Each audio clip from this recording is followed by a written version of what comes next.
فرش التراب يضمني.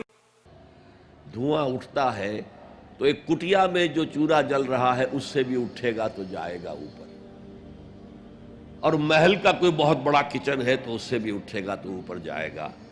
لہذا یہ غریب اور امیر کا فرق نہیں ہے، ہر شخص اس نیکی میں سے حصہ لے سکتا ہے.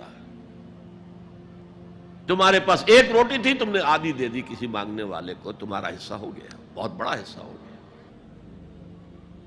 اور کسی بڑے امیر آدمی نے 150 جو ہے مسکین کو کھانا کھلا دیا، وہ اس کے قریب بھی نہیں آ سکے گا اجر و ثواب کے اعتبار سے اس شخص کے کہ جس کے پاس ایک ہی روٹی تھی اور اس نے آدھی دے دی. تو بر جو ہے حقیقت میں لیس البر ان تولوا وجوهکم قبل المشرق والمغرب ولکن البر من آمن باللہ والیوم الآخر والملائکۃ والکتاب والنبیین. میں بھی ایک زمانے میں اس پر کچھ متردد سا ہوتا تھا، کچھ سوچتا تھا یہ نیکی کا تعلق تو ہم عمل سے سمجھتے ہیں، یہاں ایمان کی بحث کی کیا ضرورت ہے؟ ایمان تو ایک باطنی حقیقت ہے، نیکی جو ہے وہ ایک ظاہری خارجی حقیقت ہے. لیکن پھر سمجھ میں آیا کہ اصل نیکی وہ نیت ہے جس کے ساتھ وہ کام کیا جا رہا ہے.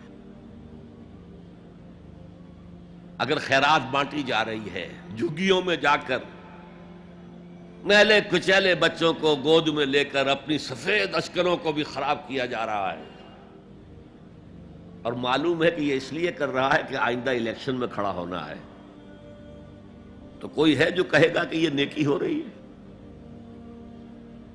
کام تو بظاہر بڑی نیکی کا کام ہے.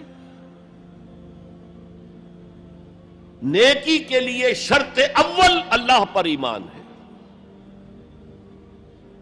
اس کی موٹیویشن لو آف گاڈ. اس کے سوا اگر کوئی اور موٹیو ہے، اگر دنیا میں شہرت چاہیے، اگر اس نیکی کے ذریعے سے بھی مال کمانے کا معاملہ ہے، دھندا ہے، نیکی کے پردے میں دھندا ہو رہا ہے، وہ نیکی نہیں ہے، چاہے ظاہری اعتبار سے وہ بہت بڑی نیکی ہو. تو سب سے پہلا مسئلہ نیت کا ہے، نیت کا ہے، نیت کا ہے. کس ارادے کے تحت یہ نیکی کی جا رہی ہے، کیا مقصود ہے، کیا مطلوب ہے. چنانچہ نوٹ کیجئے، اکثر محدثین نے اپنے جو مجموعے مرتب کیے احادیث کے، ان میں پہلی آیت کون سی، پہلی حدیث کون سی لاتے ہیں؟ حضرت عمر رضی اللہ تعالیٰ عنہ سے روایت ہے، انما الاعمال بالنیات. نیکیوں کا، نیک اعمال کا دار و مدار نیتوں پر ہے. وَإِنَّمَا لِكُلِّ امْرِئٍ مَّا نَوَىٰ. ہر شخص کو وہی کچھ ملے گا جس کی اس نے نیت کی ہوگی. فَمَنْ كَانَتْ هِجْرَتُهُ إِلَى اللَّهِ وَرَسُولِهِ فَهِجْرَتُهُ إِلَى اللَّهِ وَرَسُولِهِ. جو کوئی ہجرت کر رہا ہے، مکے میں گھر بار چھوڑ کر جا رہا ہے، اپنے وطن کو ترک کر کے جا رہا ہے مدینے کی طرف، صرف اللہ اور رسول کے لیے، اس کی ہجرت اللہ اور اس کے رسول کے لیے. وَمَنْ كَانَتْ هِجْرَتُهُ لِلدُّنْيَا يُصِيبُهَا. اور اگر اس شخص کی ہجرت دنیا کے لیے ہے کہ اس کو حاصل کر لے. مثلا میں دیتا ہوں مثال، ایک مسلمان تھا، اس کا کوئی کاروبار تھا، اس کے خریدار مسلمان ہی تھے، وہ جا رہے ہیں، اب کیا کرے گا؟ مشرکوں نے سو تو اس کا سامان نہیں لینا، اب وہ بھی چلے جا رہے ہیں. یہ اللہ کو معلوم ہے کہ اس کے ہجرت کا اصل سبب کیا ہے، ہم نہیں طے کر سکتے. لیکن اللہ کے ہاں جو کھاتا کھلا ہوا ہے، اس کی یہ ہجرت جو ہے اللہ اور اس کے رسول کے لیے شمار نہیں ہوگی. وَمَنْ كَانَتْ هِجْرَتُهُ لِدُنْيَا يُصِيبُهَا أَوِ امْرَأَةٍ يَنكِحُهَا. یا کسی عورت کے لیے ہو کہ اس سے نکاح کرے. کسی خاتون سے وہ شادی کا خواہش مند تھا، وہ خاتون ہجرت کر کے مدینے چلی گئیں، اب یہ بھی باندھے کچے دھاگے سے بندھے ہوئے چلے جا رہے ہیں، تو یہ تو در حقیقت اس عورت کے کھاتے میں ہجرت جائے گی، اللہ اور اس کے رسول کی ہجرت میں نہیں. تو اصل شے یہ ہے نیکی کا وہ کام جس کا ظاہر بھی نیکی کا ہو اور باطن بھی ہو، کہ موٹیویشن صرف اللہ کی رضا ہو، اللہ کی محبت اور اللہ کی رضا کا حصول.